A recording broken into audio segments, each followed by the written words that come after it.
I'm here in the heart of Yorkshire at RHS Harlow Carr, the northern jewel in the RHS botanical crown. Today I'm meeting the next generation of passionate horticulturists who have honed their skills right here in this stunning garden. But today it's their turn to take the lead and show me around, sharing their knowledge of some of this garden's most breathtaking displays and hopefully sharing a few tips for our own gardens at home.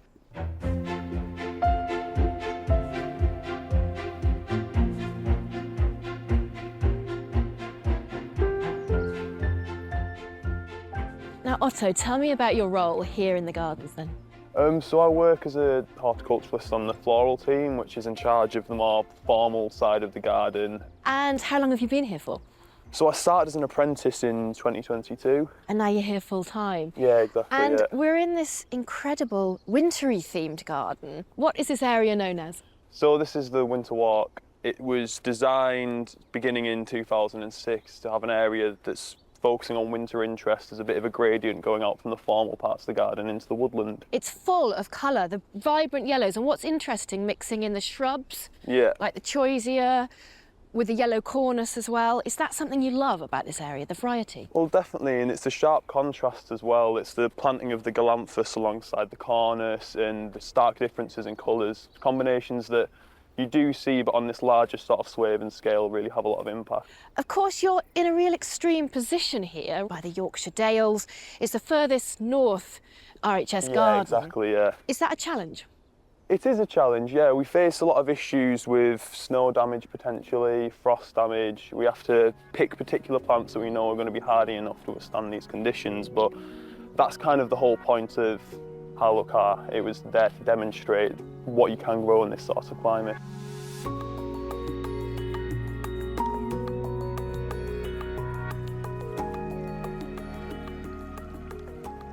Otto, tell me about this part of the garden then. So this is the sandstone rock garden. It's one of the original features from when the Northern Horticultural Society took over in the 1950s. And it's lovely to see, isn't it? It has a lot of character and undulating because you've got these low-lying rocks and conifers and things scattered, but then looking up, these beautiful trees, the water as well. There's a lot in here. Well, that's it, yeah. You've got the more newer features that have been planted since we took over the RHS in the last 20 years. And then you've got clearly the mature trees that were planted quite a long time ago with the big dawn redwoods and things like that. Quite a lot of history here, but a youthful team. What do you think it is that attracts yourself and other contemporaries to this garden in particular? I think there's a hunger with a lot of younger people to find nature and to have this sort of more tactile careers, I guess. How can people incorporate this kind of a feel into their own garden spaces at home then?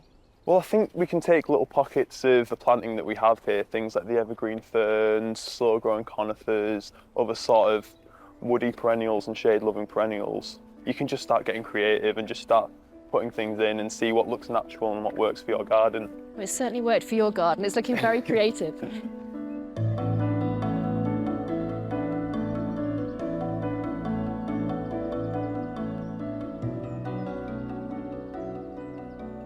Here at Harlow Carr, it's clear that even in the toughest conditions, there's a remarkable variety of beautiful plants that can thrive and transform any outdoor space. But there's another part of the garden that's taking things to the next level, with a special area showcasing plants that not only survive, but flourish in some of the harshest environments on the planet.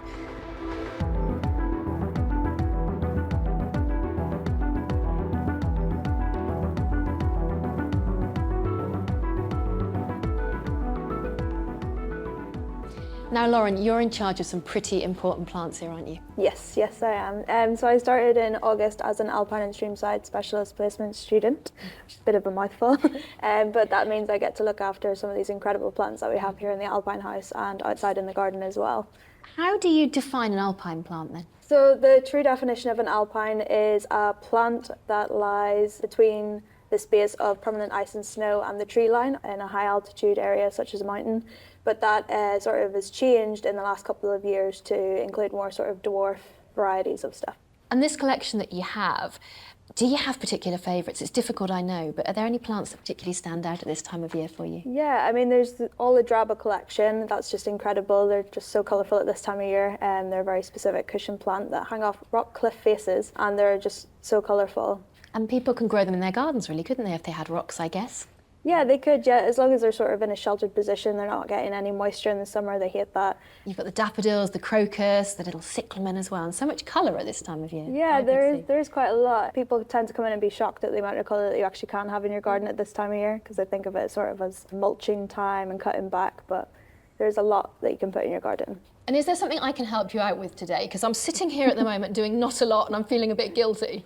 Yeah, we're currently redoing some of our troughs outside and just redoing them with more alpine plants and more spring colour, so you can help with that. Excellent.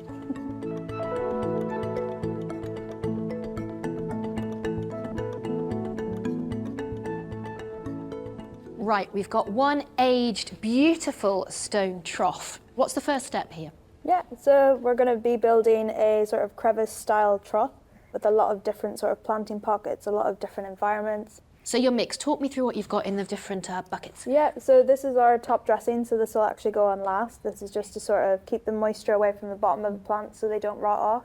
Then we have our soil mix, and we use a lot of sort of sterile compost, sand, grit, and propagation bark as well. Okay, so that drainage is really good. There's lots of little bits that are making it not clump. Yes, definitely. Should we get some of it in there? Yeah, absolutely. Okay. It's a full bucket. Full Shall I bucket, empty it? yep. Lovely, okay. Just sort of all over the bottom. Perfect.